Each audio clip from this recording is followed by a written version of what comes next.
and out that you all were coming for all Methodists and all Americans, and I'm both.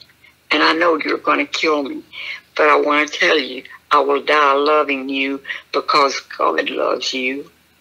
And I have to love you too because I follow him. And he said, I don't believe that. I don't believe one word of it. Nobody loves their enemies. And I said, do you want to prove it? You've got the gun. You can prove it. You can kill me quick or you can kill me slow. I said, there's a machete over there. We had one lying there that we'd used in the garden. And I said, take that machete. And I demonstrated with my arm. I held out my arm with, I said, chop me to pieces, little by little, and let me die slow. You can kill me fast or you can kill me slow. And if you kill me slow, I will prove to you that I will die praying for you because God loves you. And I'm his witness here to tell you.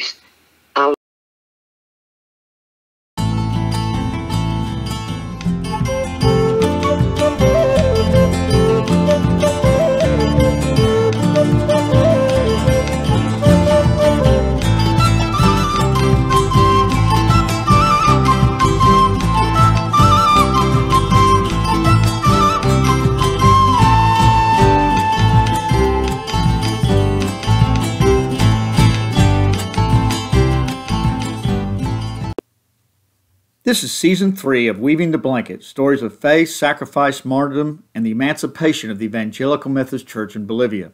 This is the first episode of this season, titled The Intertwined Lives of the Corsons and Benjamin Paredes, Part 1, Getting the Corsons to Bolivia, in which the amazing Sarah Corson in Supecho, Bolivia, had a soldier from the private army of a Nazi war criminal stick a gun in her gut and say that he was sent to kill her and kill all the Americans and all Methodists. But like all good stories, like I've always said, you need to understand the context first. And we will have a few podcasts that will tell of the intertwining lives of Ken and Sarah Corson and Benjamin Paredes, three amazing people, and about their lives leading up to July 17, 1980, the day Generalissimo Garcia Mesa led a bloody coup in Bolivia. We'll start by telling you about some farmers in Alabama who did it right. God had a new plan for the IEMB and needed some fearless Christians ready to show a different way of evangelizing and a different way to be a missionary, a way of sacrifice and service. Missionaries with the courage to face down a private army, to not back down and communicate the love of God to that soldier who worked in a private army for a Nazi war criminal hiding in Bolivia. God found such incredibly faithful people in a young couple living in Alabama, Sarah and Ken Corson.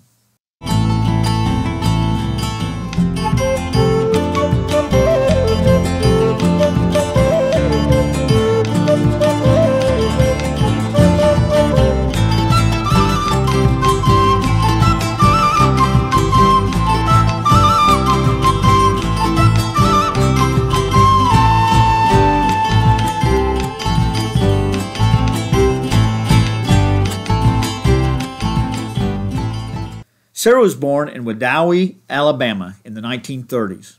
Her father was a United Methodist pastor who served 4 small churches in the area. Northern Alabama was like living in the developing world in those days. No electricity, outhouses were common, and few well-paying jobs. He felt called to stay and serve them throughout his life, but these churches couldn't afford to pay him a living wage. A church member gave the family some land on which he could farm and produce enough food to feed his family, with enough left over to give food to others who were in need. He strongly believed in an integrated gospel of feeding the soul and feeding the body. Sarah met Ken Corson at Asbury College in Kentucky. They fell in love and were married. Early in their married life, they felt a special tug on their heart for the poor and those living in poverty around the world. And they had a nagging question that needed to be answered. Why, when there is plenty of food in the world, why were people starving? What are the roots of poverty? So they set out on an incredible quest to find at least some of the answers to those questions. The Corsons spent 16 years going to 6 different countries and living with the poor. In fact, living as the poor. Then bypassed the mission board of the Methodist Church and got support from local churches across Alabama and elsewhere, and lived as closely to the lifestyle of the poorest of the people in that country as they could. They felt living at their standard of living was the only way they could better understand poverty. They learned Spanish and decided in the early 1950s to first go to Cuba. They were there before the 1953 revolution, and in fact were there during the revolution, which brought Fidel Castro to power, but were soon forced to leave.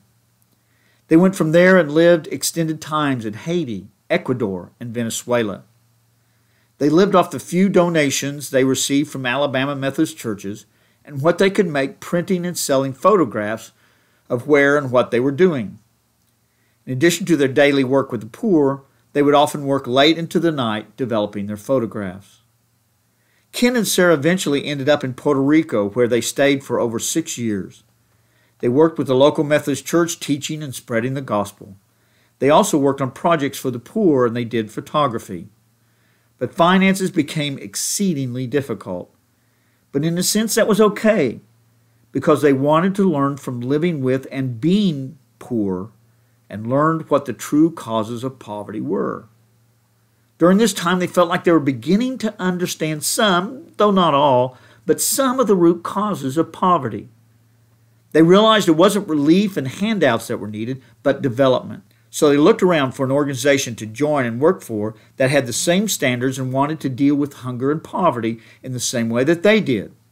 They wanted to go into a village and to learn and ask questions and not tell them what that was needed, but to help build what the people decided that they needed. But the only agencies they could find that worked in the developing world charged into these villages believing that they had all the answers for what that community needed, when in fact they didn't even really know what the right questions were. The Corsons told me, quote, "We wanted to live and work and learn beside them." None of the organizations felt that that was the right approach. They wanted to work in development and spread the gospel. It seemed that all of the agencies and church organizations only did one or the other of these projects. They also felt this was the only way to authentically and not superficially share their faith in Christ. Here is how Sarah put it when we talked in May of 2020. We were supporting ourselves, like Paul made tents, we made pictures, we were photographers. And we found that we could reach people for Christ much more if we didn't go in like a preacher to preach to them, but if we went in like somebody earning our own livelihood alongside of them. And then if we spoke about Christ, it was like we were their friend and they were more open than they would be. That was what we found in Puerto Rico. However, after 6 years of living in near poverty in Puerto Rico, their health was pretty much broken. Sarah had had surgery. She delivered 4 children in Puerto Rico, 3 of them in less than 2.5 years. They were exhausted, broke, and needed to come home. So they returned to Alabama and moved in with Sarah's parents. They were living under the poverty line with 3 young children. Ken and Sarah would occasionally be invited to speak about mission work that they had done in the various Methodist churches in the area. This finally led to an offer to be a lay pastor to 4 small Methodist churches in the area. The churches couldn't afford much of a salary, but they did have a nice parsonage for the Corson family, which would allow them to get out of Sarah's parents' home. And one of the members offered a few acres that Ken could cultivate for some food for the family. Throughout this time, Ken, and especially Sarah, felt a growing call to the mission field. When I heard this story up to this point, and knowing some of what they did from this point on, I could easily see that God was carefully preparing them for a truly unique mission, a special calling, and a great challenge. The couple had a deep personal and strong faith. They were committed to the God of the cross, and they knew that God was calling them not to success, but to take up a cross. But what cross? They had no clue that everything that had happened in their lives was in fact God preparing them for their life's work. And they were about to find out what that was. In 1975, there was a district retreat for the pastors of the Northern Alabama Conference. And the Corsons were expected to attend, so they went. Ken and Sarah were in deep distress trying to figure out what God was calling them to do. After the meeting was over that night, Ken and Sarah let their pastor and the district superintendent know how troubled they were about their future. The two pastors were patient and visited and prayed with them until 1 a.m., making a variety of suggestions where the Corsons could serve God. But nothing really felt right. Eventually they gave up and went to bed, completely unsettled, confused, and worried. The next day, there was a speaker. It was Bob Caulfield, a missionary from the Northern Alabama Conference to Bolivia. He told how in 1960 the Bolivian government had cut open some roads through the jungles of the Alta Beni and were offering people 10 hectares or about 25 acres of land to be homesteaded for free. But the homesteaders had to clear the land, which was in the middle of the Amazon jungle, build their own homes, and plant their own crops. So every 10 or 20 kilometers along the road, a small town was suddenly created made up of Aymaras from the Altiplano and Quechuas from the valleys area and the Aboriginal tribes living in the area. Reverend Caulfield had started a church and a Methodist high school at one of these homesteader towns, simply named Kilometer 73. He also spoke about another town about 12 miles away named Sapecho. Sapecho had a fledgling church and people living on the edge of malnutrition. Reverend Caulfield told the audience that Sapecho was still pretty much a wild place, having been untouched Amazonian jungle only 16 years earlier. Jaguars still lived in the area and would come into town and take chickens. The land initially wasn't good for grazing land, and there was a clear protein deficiency in their diets. Every week someone died in Sapecho, usually small children from the contaminated water they drank, or older persons from the poor diets they were eating. After Caulfield finished, Ken and Sarah started out the door. When Ken stopped, said, "Let's go back and talk to that guy. I want to know more about that." "Why?" "Well, that may be what God is calling us to do." Sarah was thrilled. They went back and talked to Reverend Caulfield, and he told them how desperately they needed a pastor in Sapecho. Members of his church had gone to Sapecho and started a small church that had 9 members that met in a home. For the last 3 or 4 years, they had requested that the IEMB send them a pastor, but the IEMB didn't have anyone that they could send. They found out that the Methodist Church of Bolivia was currently a mission of the United Methodist Church, but in the coming year, the Methodist Church of Bolivia was going to be autonomous. Becoming a General Board of Global Ministries missionary to Bolivia was not an option. The General Board of Global Ministry had a policy that they would not send missionaries to serve in towns that are close together. Who knows what kind of bureaucratic reasoning was behind that rule, but it was the rule. After Bob returned to Bolivia, he talked with the Bolivian Methodist Bishop Mortimer Arias, the Hispanic Uruguayan bishop of the IEMB at the time. And the bishop and the IEMB sent a letter inviting the Corsons to come to Bolivia. But what was unique and astounding was that the IEMB did not want the Corsons to come as a U.S. Methodist missionary, sent by the Board of Global Ministries. That would mean that GBGM would call the shots, pick the mission and location, and the missionaries worked for the people in New York. Instead, the IEMB wanted the Corsons to come and be IEMB pastors, hired, appointed, and paid by the IEMB. GBGM would not be their boss. The bishop of the IEMB would be their boss. And that struck a chord with the Corsons. Sarah told me, We did not want to go under the board because they assigned us to a job, like a desk job or a pastor or to a school or, to some specific task. And we wanted to do something else. Didn't have a category that they would assign us to. And for that reason, then... was it that you wanted to work on the agricultural issues and feeding and those kinds of things instead of just preaching at a church? That's right. Reverend Caulfield told them that GBGM would not help financially since the Corsons would not be under their direct control. But he suggested that they go to the Alabama Conference, and perhaps there they would find enough local churches that could support them. There was a huge catch. The indigenous leadership of the IEMB has expressed to me that missionaries can cause some problems when they come in what they call coming in power. I guarantee you that if I were a missionary in a remote location, I'd buy a generator, I'd have a Jeep or something so I could get to the nearest city to buy food once a month, I'd hire local church members to help me with the upkeep of my house and in the gardens.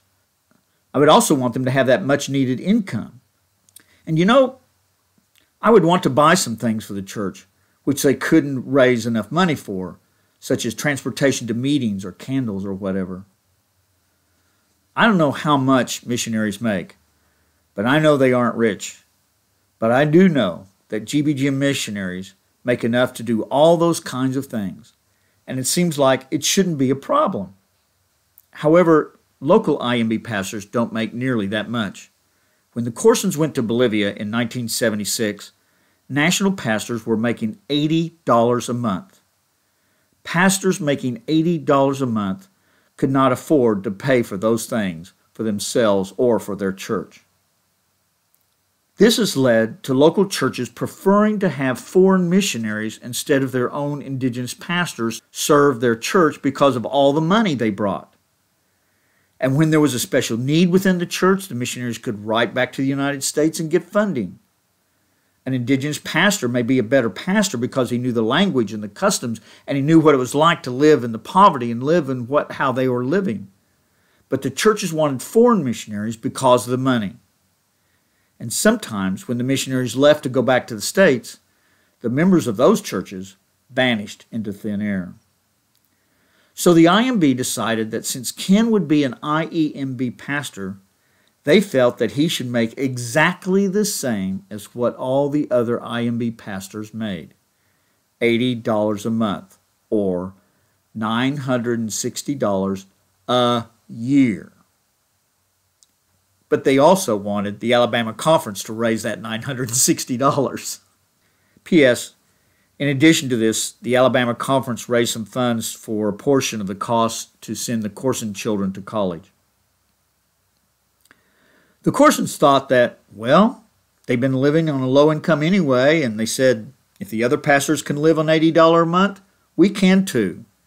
And the Corsons agreed and accepted the invitation and made a promise to stay for at least 2 years. They thought it would be a particularly good experience for the kids at that age.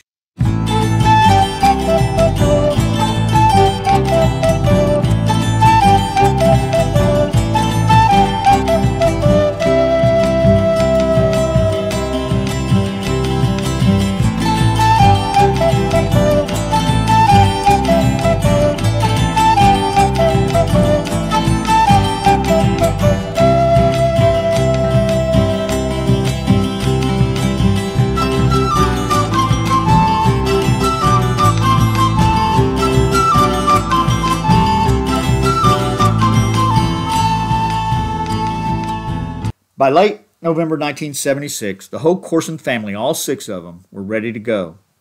They had their support lined up, they had their plane tickets to Bolivia, which went through Miami, and since Ken's mother lived there, they'd planned on spending the night with her before heading on to La Paz the next morning.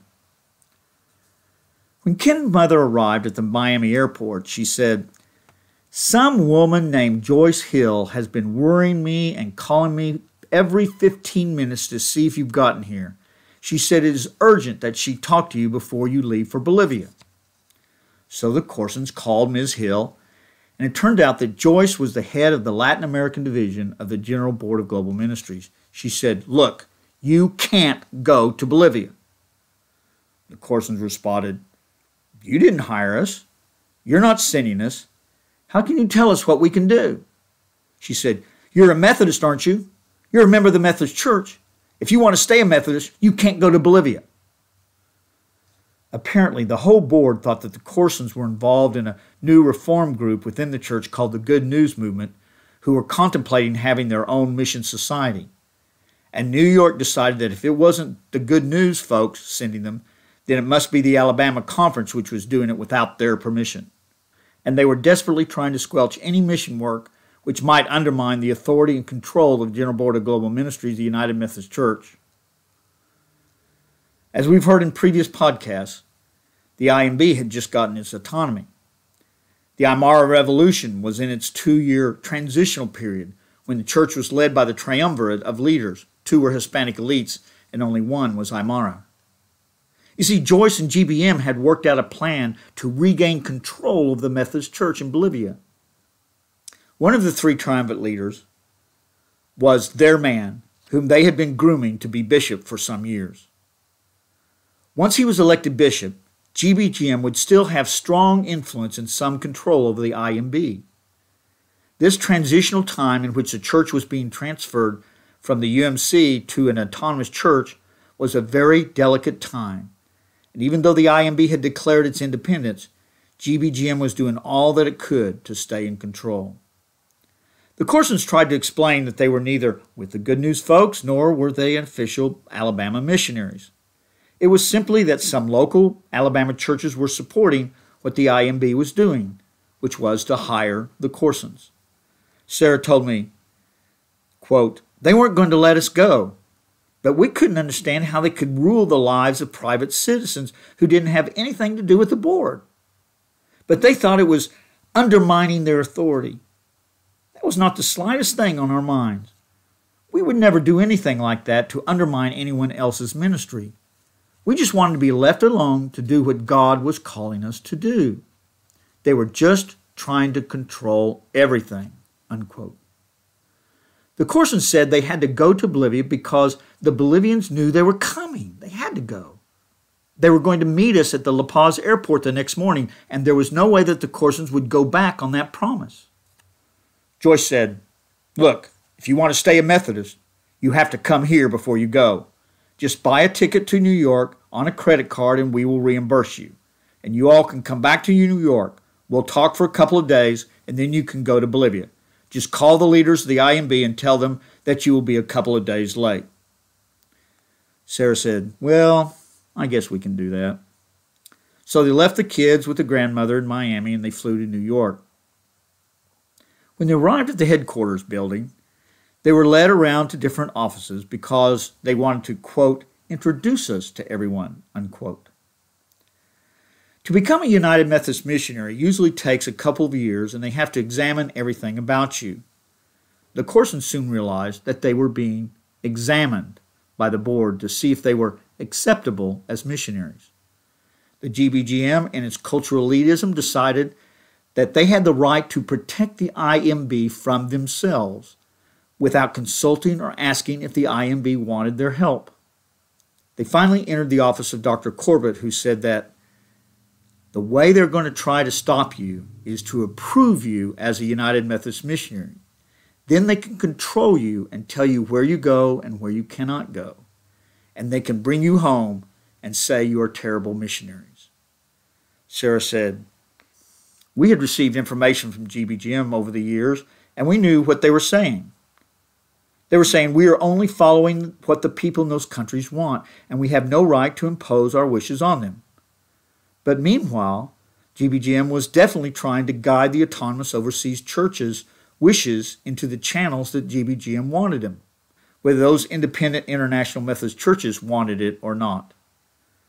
Dr. Corbett said, "Just be aware, at the end of the day, they're going to offer you to be a United Methodist missionary, and you will get more support, Missionaries got between $10,000 and $20,000 a year at that time to live on, and insurance and retirement and scholarships for college for their kids. And from the Bolivians, you won't even have health insurance. And then he added, but I'll tell you in advance, this is what they're going to do. And sure enough, at the end of the day, Joyce Hill offered it to them. And the Corsons said, look, we are not fighting you. We don't have a bone to pick with you. We're not fighting anybody. We're going because they invited us to live on the level of the people there. It's an experiment. They've never had an American live on their level. Finally, they began to see that the Corsons were not a threat to them. They weren't savvy in church politics and didn't care about fighting over theology.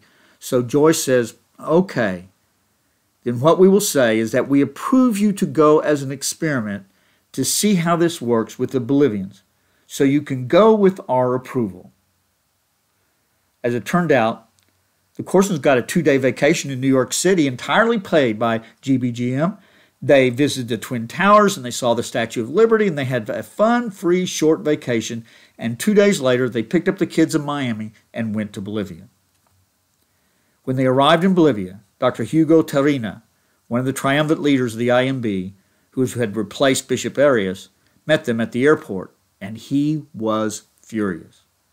What does GBGM have to do with this? We hired you, not them. We don't want them messing in this. They have to put their foot into everything. He was absolutely furious. I said to Sarah, it's a type of cultural elitism, isn't it? And she said, quote, yes, but I don't know if it's like that now or not, but it was then. So in late November 1976, Ken and Sarah rested and refreshed from their 2-day free vacation in New York City, and their 4 children, Chris, 15, Kathy, 12, Tommy, 11, and Karen, 10, arrived at kilometer 73, where the Caulfields lived in the Alta Beni, just 12 miles from Supecho, with permission from the General Board of Global Ministries, which ironically they neither wanted nor needed.